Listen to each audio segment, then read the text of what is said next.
So hello, welcome. Thank you all for coming along. The topic of this session is Cortex intro.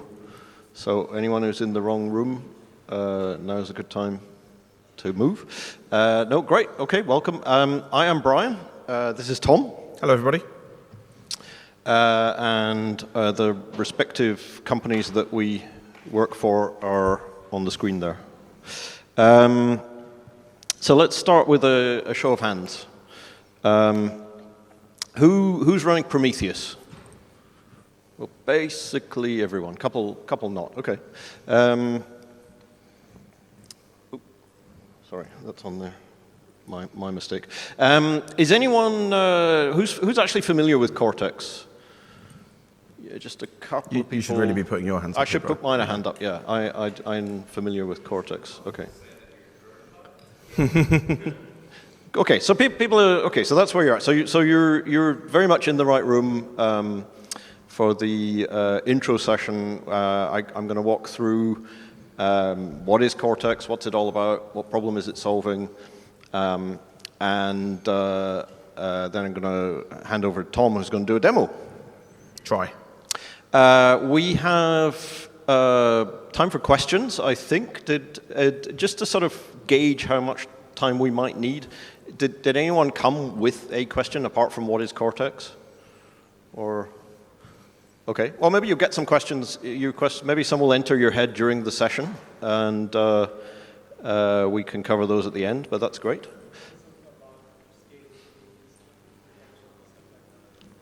You want to hear about scaling Prometheus and... Oh, you have questions about those? Okay, cool. Well, that's pretty much the whole point. The whole point. We're here, yeah. Great, and it's a pretty small room, so we'll ask for questions at the end. But if you really stumped about what you're hearing or you're bursting to say something, I think we could handle that. Yeah, do it. Yeah, interrupt us. Yeah. We might want to get to you with a mic, but please make yourself visible if you want to make a point in mid-session. Okay, let's get going. What else are we talking about? So this is Cortex, the kind of headline, the technical definition. It is a time series system. It's built on Prometheus. We reuse a huge amount of code from Prometheus, and that's extremely valuable to us. That's a key point. It is horizontally scalable. We'll talk about what all these things mean in detail over the next few slides. It is highly available, it has long-term storage, and it is multi-tenant. You can store data belonging to different people and keep them separate in the system. It is a CNCF sandbox project. That means it's kind of neutrally hosted. Some of the companies that contribute to Cortex are in the same market, so that's kind of really useful that it's not owned by one of those companies trying to dominate another one. We all work together on it. We all collaborate, and it is Apache licensed, so you can pretty much do what you like with it. Okay, what else we got? People using Cortex, some of the logos up there, Weaveworks and Grafana Labs, we are representing. Some of the well, Aspen Mesh, you're all wearing a ribbon with their logo on. They use it as part of their service. And EA, the games people, they use it internally for tracking a lot of their metrics in their game servers. So a bunch of people already using Cortex. Some of the SaaS customers on the right-hand side. There's a whole bunch of people that do use it but didn't want to give us permission to put their logo on the screen. But anyway, enough people using it. Project's been around 3 years. Just over now, yeah. Just over 3 years. So it's got a decent amount of battle testing in production. There's a little thumbnail on this screen, but I can't read it because I'm old. My eyes don't work well enough, so I have to turn around and look at it this way. So this is kind of restating. So the previous definition was the technical definition. This is stating it from the what problem is it trying to solve point of view. And so it can give you a global view of as many metrics as you need. Prometheus runs in a single process, so it will top out at some point on however big a box you can find to run it on, you may have more than one place that you want to get metrics from. You may have more than one data center or more than one cloud region, or you may have multiple places. So bring the data together into a global view. No gaps in the charts. If Prometheus is handling everything, and if it goes down, either for maintenance or crashes for some reason or power failure, anything like that, you're going to get a gap in the chart. The Cortex solves that problem. We'll talk about why. Durable long-term storage, we'll talk about that. And again, the multiple tenants, so you can have effectively multiple separate systems running in one. Okay, let's talk about the global view. Maybe that's another interesting question. Who has more than one Prometheus server? Okay, nearly everyone. Oh, so we're talking to the right audience. Nearly half, yeah. That's good.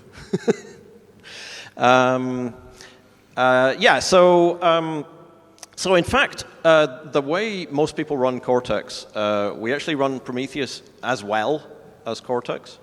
So the part of the operation where we're collecting metrics, that's usually called the scraping operation, that actually is handled by a Prometheus server. We did not need to change that bit at all. So you can have as many of these as you like, and they will send the data. This is Cortex. This is our amazing logo in the middle of the screen. They will send the data over an API called the Remote Write API. So this is an API where Prometheus handles the client side and a number of different systems, but certainly Cortex handle the server end. So the metrics are pushed up this API. Everyone knows that Prometheus is pull only, right? Haha, we fooled you. We added push. Anyway, and then brought together in some kind of view. So you can run queries. And these queries can cover all the metrics. So this is another thing where a single Prometheus server will top out at some point in bringing all the data together in order to serve the query. And Cortex lets you run queries basically as big as you like, because we split up the code into multiple processes. That's kind of the key difference at a technical level between Prometheus runs in one process and Cortex runs in many processes. Or, it can run in one, but as many as you like. Does everyone understand when we say horizontal scalability what we mean? Is that a term people are familiar with? Hands up if you know what we mean. Okay, maybe. People. So to me it means, you've described it as Prometheus being constrained by a single host. Mm-hmm. You can go out to Amazon and buy a host with, I imagine, probably a terabyte of RAM and run a very large Prometheus instance on that host. But Cortex could take 10 machines with a terabyte of RAM and be 10 times the size of that single Prometheus. It can scale across multiple machines, so it can scale horizontally. You refer to, sharding, yeah. So the technique we use under the skin to do this is we use a distributed hash table to automatically shard between. You don't have to manually decide. So the horizontal scaling generally means you can add more machines and the Cortex cluster can get bigger, have higher throughput, faster queries, and so And another interesting point is that we can scale, because everything's broken down into microservices, the ingest path is running one set of processes, and the query path is running another set of processes. So we can scale those independently. If you, depending on your load, if you are ingesting much more than you query, then you can run more ingesters. And if you are querying much more than you ingest, then you can run a lot of query servers and just pick your own adventure. Okay. But the final, just before we move on.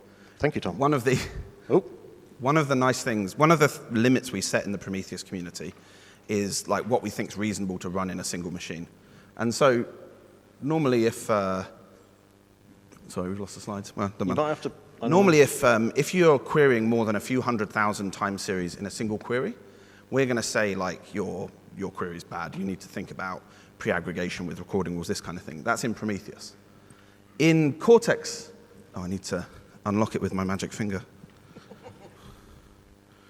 There we go.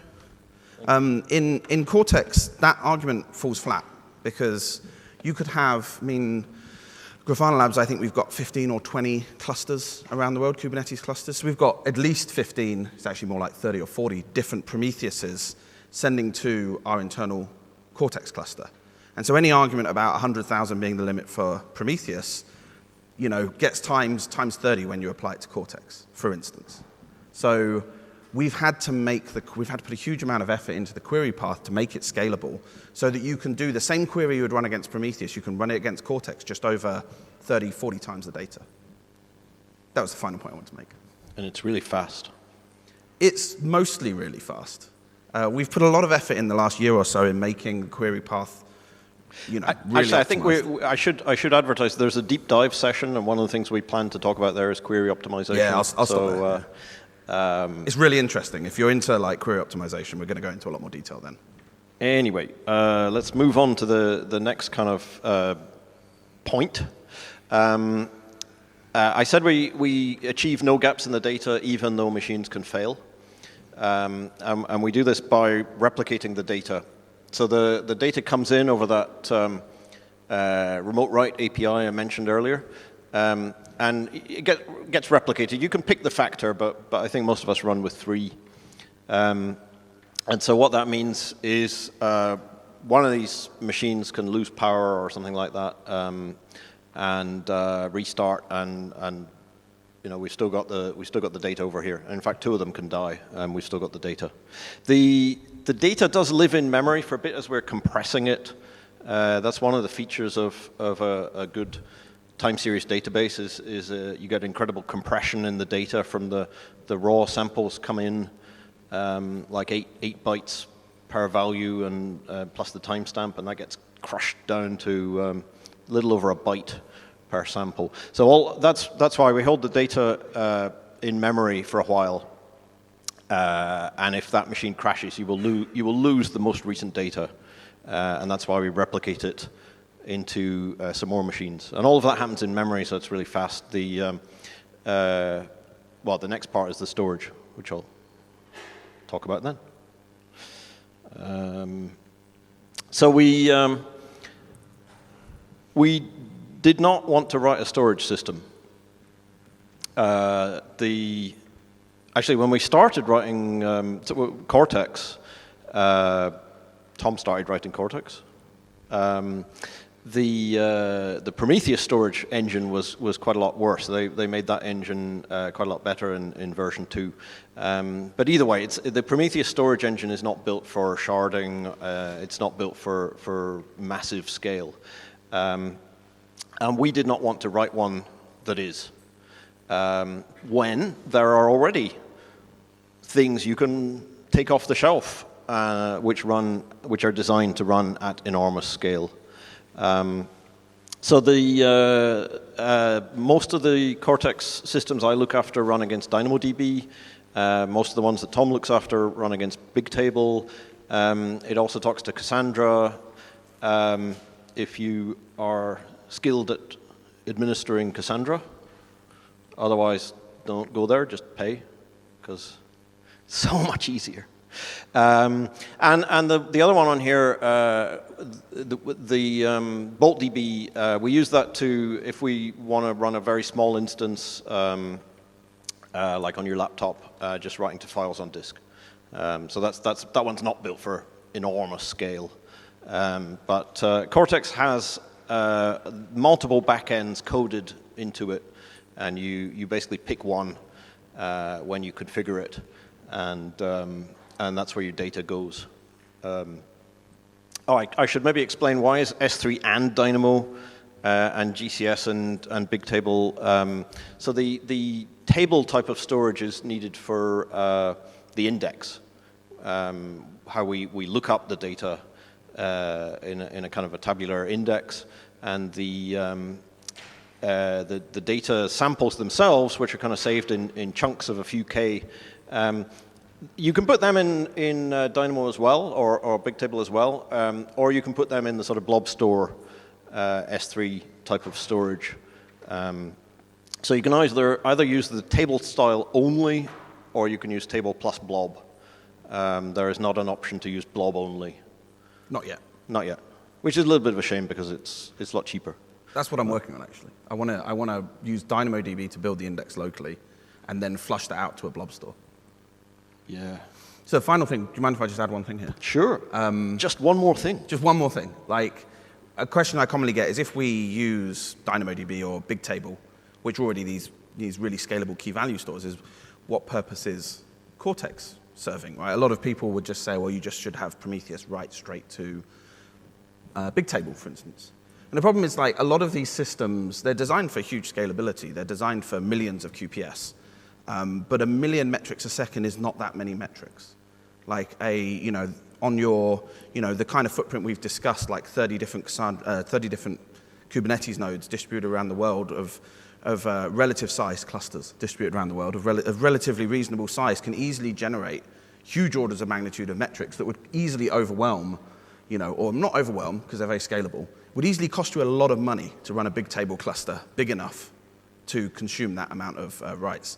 So really, like Bryan alluded to it earlier when he was talking about the compression that we add, but really you can think of Cortex as taking lots of samples in from Prometheus, compressing them together into a single write to your storage engine, and basically acting as like a massive like deduplication factor. Like it de-amplifies writes from Prometheus into your store. And it also adds, the final point to add is, you can't execute PromQL queries against BigTable. BigTable doesn't have a PromQL API. So you need certain things to be able to execute those queries. You need to be able to find the series that match your selectors that you've done in Prometheus. So you need an index. BigTable is just a key value store, similar with DynamoDB. So Cortex adds that indexing, and it adds that de-amplification of writes. Thank you. Yeah, so you might have like 3,000 samples come in here for one write to the data store, effectively. Sure. Oh, do we want to do the? No, just about if you were to run this in a completely off the cloud provider, you would have to run Cassandra. Oh, okay. No, it's okay. Yeah. Thank you. Yes, the only option to run at scale. Let's put the options up again. You need to pick one table style. So basically, DynamoDB or BigTable or Cassandra, or start typing. What did you have a particular other alternative in, or you just want it to be not on the cloud? I'm thinking other clouds that don't have DynamoDB or cloud. So Cosmos DB has a Cassandra API, which we don't necessarily talk about a lot, but it'll. Yeah, we should probably start including Cosmos in that list. It'll work. Yeah, it works. We run it like that. The other option you heard is it from BoltDB. Tom. Tom guaranteed it. That it would work for you personally. You can run it against BoltDB locally as well, and that has no dependencies. But I don't think anyone's doing that in production. Not for scale, yeah. Yeah, like no one's doing it in production yet, and it's not been battle tested. So like the demo I give will be using BoltDB. But if you wanted to be the first person to run it at scale, let us know how you get on. Say again? Can you use Minios? Oh, well, that's a blob store, right? That's not a, so the question was, can you use Minios? And that's, as far as I understand, a blob store, not a key value store, not a distributed database. Yeah. So we need something that's like Cassandra, has a tabular type of lookup to it. Okay, let's move on. Great questions, by the way. Oh, another great question. Let's move on. Let's not move on. Have you considered ClickHouse? No. Not for any reason. We just haven't got around to it yet. But as long as you've got this kind of row and column access model, like BigTable, like DynamoDB, like Cassandra, they all have a very similar data model. As long as you can support that, it should be really trivial to add support for it. Yeah, send us a PR. Yeah, I don't know enough about ClickHouse to really give a good answer there, other than that. So let's talk about multi-tenant. This is my amazing artistic skill here. What am I trying to show? I'm trying to show that you can have data starting from different domains that you want to keep separate. So I work for Weaveworks. We have an online SaaS product called Weave Cloud. You can sign up for a free trial on the internet right now and start sending your metrics. You don't want your metrics to be visible to Tom or the guy sat next to you or whatever. You want us to keep them all separate. So that's multi-tenant, right? That's and you might have that in another situation. You might have different parts of your business where you want to keep those metrics separate, or you might have IT metrics versus business metrics, and people are sensitive about who can see what. If you don't have that problem, ignore this slide.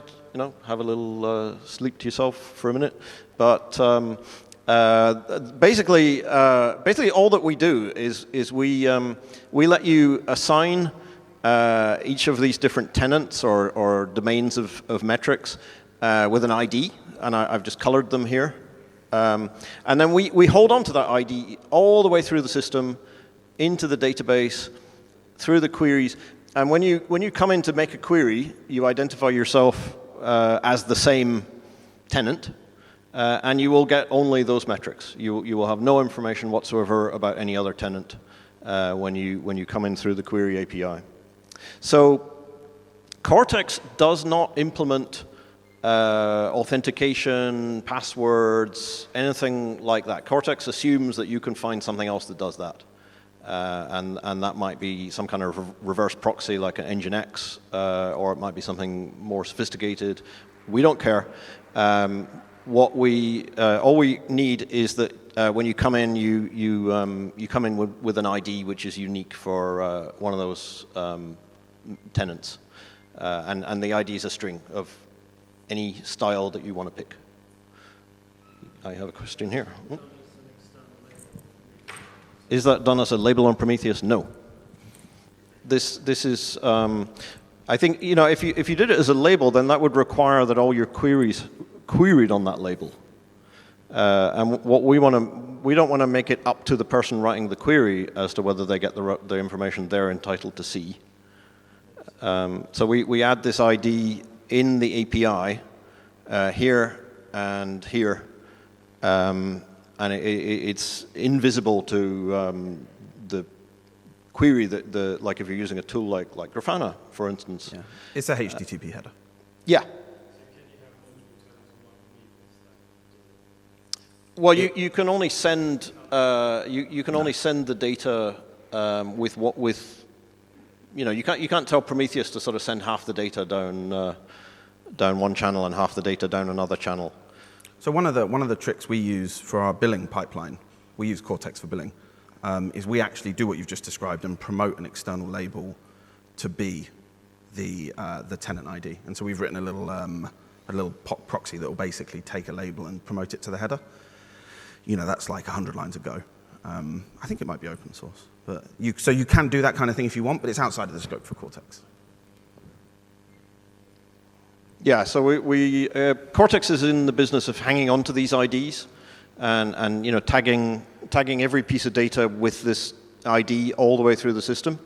How you assign the IDs, There is, by the way, no process to assign a new ID. You just show up with data, and Cortex will just accept that. There's no kind of create a new user process.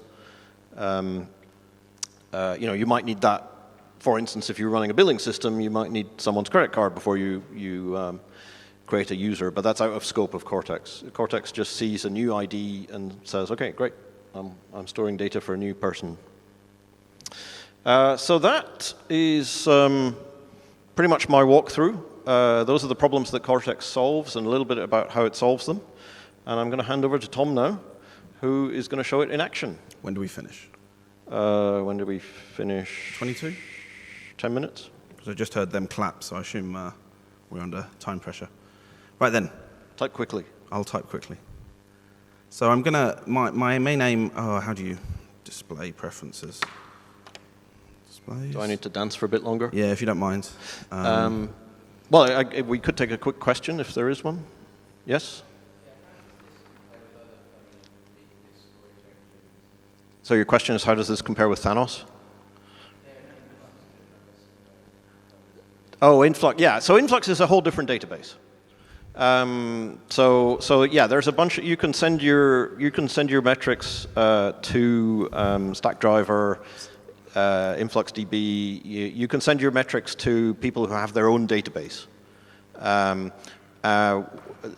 Those things are different varieties of open source.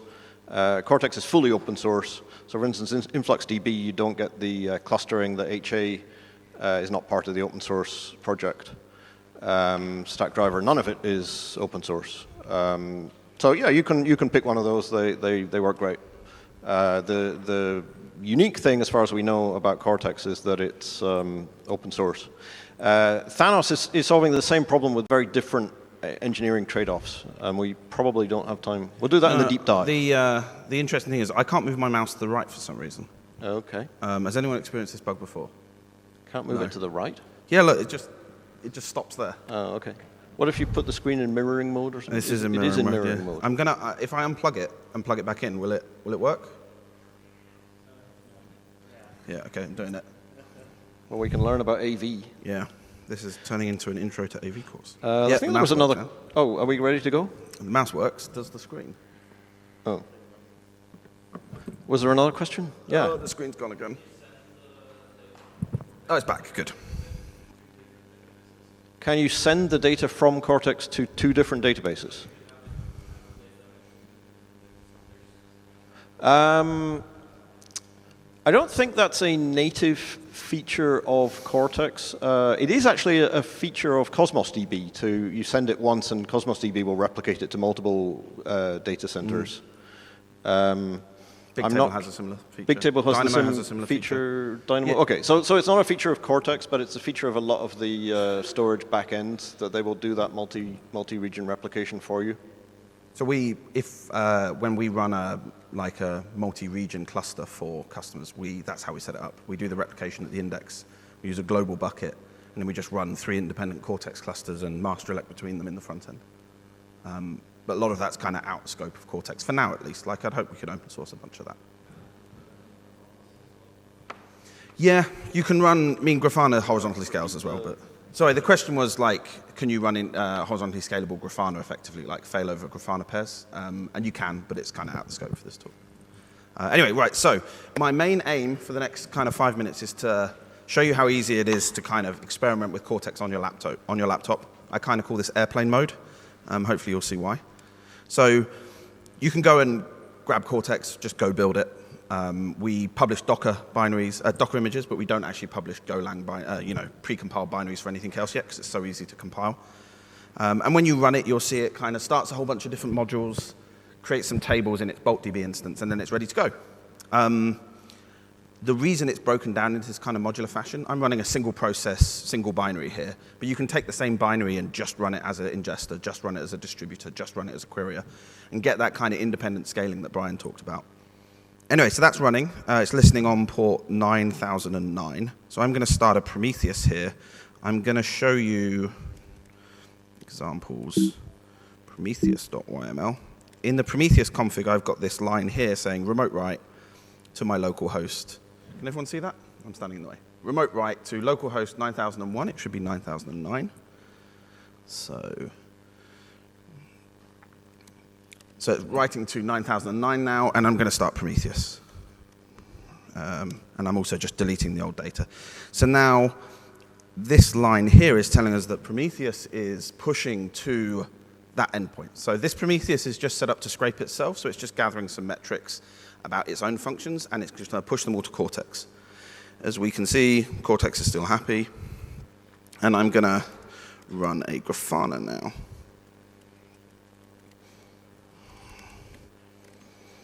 Docker run Grafana, port 3000. So I'm running Grafana in Docker because it takes ages to build Grafana. And now I need to figure out how to get out of that window. It doesn't work. There we go, right. So that's kind of given away the punchline there. But if we go localhost 3000, we can get to our Grafana. And password for all Grafanas is admin and admin. And no one bothers changing it. Now, what I'll show is we're going to add a data source to Grafana, and this time we're just going to add the Prometheus for now. I have a cheat sheet here. This is in the README for Cortex, how to do all of this demo. So I'm just going to copy this because the Grafana's running in Docker and the Prometheus isn't, so you have to use some funny tricks, and we save it, and it works. And then I'm going to add, whilst we're here, I'm going to add a data source for Cortex, which is just Prometheus. So we're going to call this one Cortex.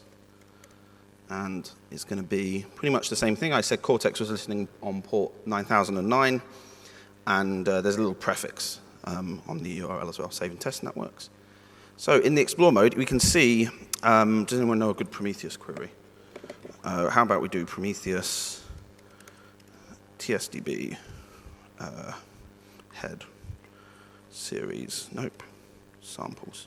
There we go. And we'll just see roughly what the rate, I haven't been running it for that long. So we can see that the Prometheus is scraping a whopping 25 samples a second. And this is Grafana is talking directly to the Prometheus and sending that query and showing you the result.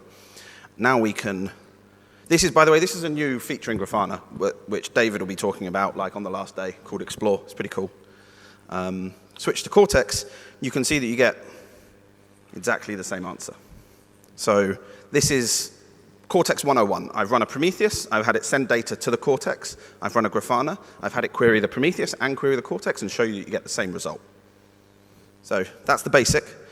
The next step, I've got 2 minutes. Next step I want to show you is I'm going to run a cluster, kill them, die. Z. That's just running in the background now. So now I'm going to run a small cluster just to show you that the only thing running here is a console node. Console is a distributed key value store from HashiCorp. And we use that to store the state for the cluster. So which ingesters are members, which tokens they own. We'll go into a lot more detail about it in the deep dive. And you can see there's a Grafana. You should be able to see there was nothing else. So now I'm going to Docker run. And this is getting a bit hairy, but the commands for this are in the README. I'm creating a container called Cortex 1. I'm attaching it to a special network so that it can find the Grafana and the console. I'm exposing it on port 9001, please. And then I'm mapping a config file through so that it's got some config it can use. And then I'm running the Cortex Docker image. I'm telling it to use a config file, and I'm telling it to use console to store its state. And I'm giving it log level debug, because the demo didn't work when I tried this morning, but it does now. So that's one. I'm going to run a second one. I'm going to call this Cortex 2, and I'm going to map this through to port 9002. Now, if we go to those ports, Cortex exposes a small, really, really basic HTML1 admin interface that can help you debug it. And we use this. This shows you basically the membership of the Cortex cluster. You see those two Cortex nodes have automatically joined, have automatically distributed the ring between themselves. So one owns 49.8% of the ring, and the other one owns 50.1% of the ring. And I'm just going to run Prometheus again. This time I'm going to point Prometheus at port 9001. There. Run that again.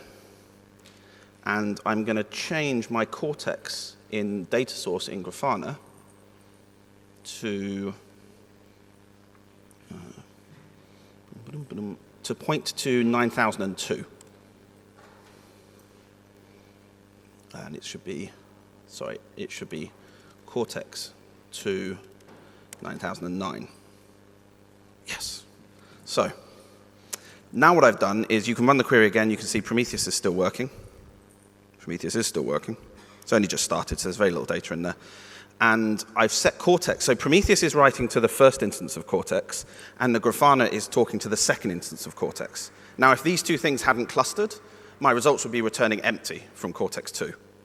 Right, because they're being written to Cortex 1, and I'm querying Cortex 2. And really, I'm just trying to show you here that clustering is real, and it really works. So if I run this command, do I get the same answer? I do, yeah. OK, now we're out of time. Yeah, I really want, the third demo I wanted to do was showing you that we can run 3 of them, we can do replication, and we can kill one, and that writes and queries still work. But you'll have to come to the deep dive to see that demo. Yeah, sorry, we're out of time. Thanks all for coming. I guess we could see you in the hallway, or we have booths. You can come and try and find us there. Talk to us at booth. There's also a Prometheus booth. We'll all mostly be on at some time during the day, so come find us if you want to chat. Thank you very much. Thank you.